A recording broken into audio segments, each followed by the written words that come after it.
part maintenant à Genève où nous attend Jean-François Bayard. Bonsoir Jean-François Bayard, vous êtes politiste, professeur à l'Institut de hautes études internationales et du développement à Genève. Donc, ce sommet nouveau, sommet Afrique-France, qu'est-ce qu'il a de nouveau pour vous ? Pas tellement de nouveau à mon avis, parce que certaines des propositions formulées par Achille Mbembe sont en fait assez anciennes, comme par exemple la Maison de l'Afrique et de la diaspora. Le style me paraît, si vous me le permettez, terriblement ringard. Le président de la République française qui s'adresse à la jeunesse africaine, on ne sait pas très bien ce que c'est que la jeunesse, et l'Afrique c'est quand même quelque chose de compliqué.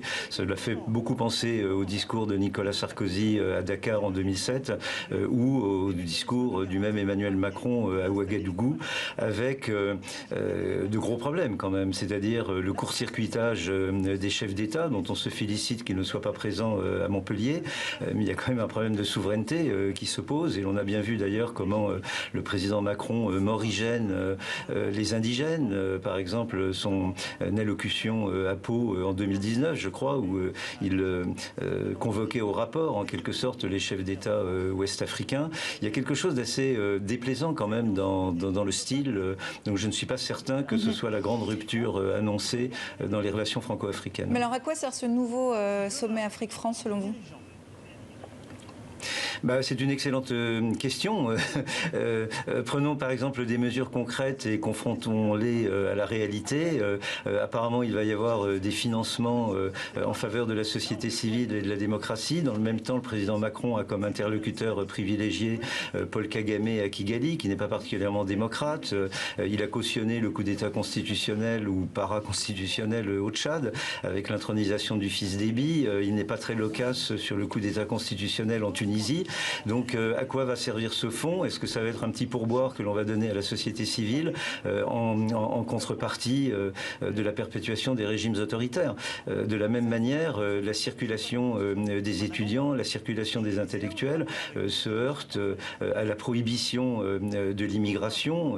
Nous savons très bien qu'il est à peu près impossible d'obtenir dans des conditions décentes des visas pour les étudiants, pour nos partenaires universitaires ou pour les artistes. Ce que vous remettez en question, c'est le traditionnel en même temps d'Emmanuel Macron, mais est-ce que ça ne s'appelle pas tout simplement de la réelle politique ?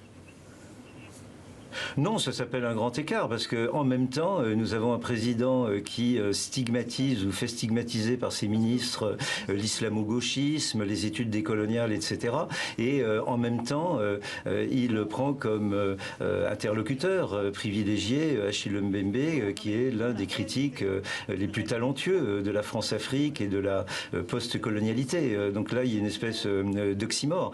Et très honnêtement, je ne vois pas où est la réelle politique, sinon peut-être la réelle politique électoraliste, parce qu'il faut bien voir que le chef de l'État, le président Macron, est aussi un candidat en campagne. Et l'on se voit bien comment, à travers cette initiative, il cherche en quelque sorte à draguer la jeunesse africaine en France, la jeunesse africano-française qui vit soit dans les beaux quartiers, soit dans les banlieues défavorisées.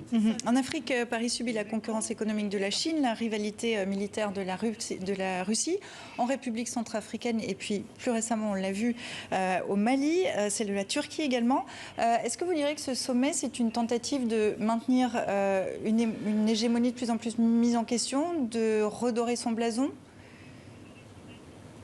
En tout cas, il est tout à fait normal que la France ait une politique africaine et cherche à préserver une certaine influence au sud du Sahara ou dans l'ensemble du continent.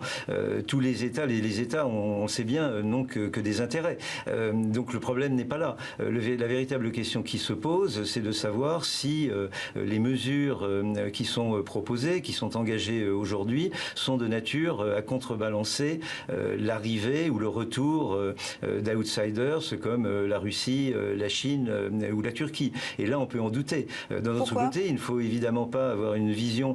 on peut en douter parce que vous n'avez pas de mesures très concrètes. Encore une fois, une très grosse demande, et ce serait un très gros intérêt pour la France que d'y répondre, de la part des Africains, c'est de pouvoir accéder dans des conditions décentes à l'Europe. Et ça leur est interdit, et ça n'est pas le sommet de Montpellier qui va libéraliser le régime des visas. N'oubliez pas que dans le même temps, le gouvernement français entend réduire de 50% l'émission des visas au bénéfice du Maghreb par rapport à l'année 2020. Or, l'année 2020 a été une année blanche pour cause de Covid.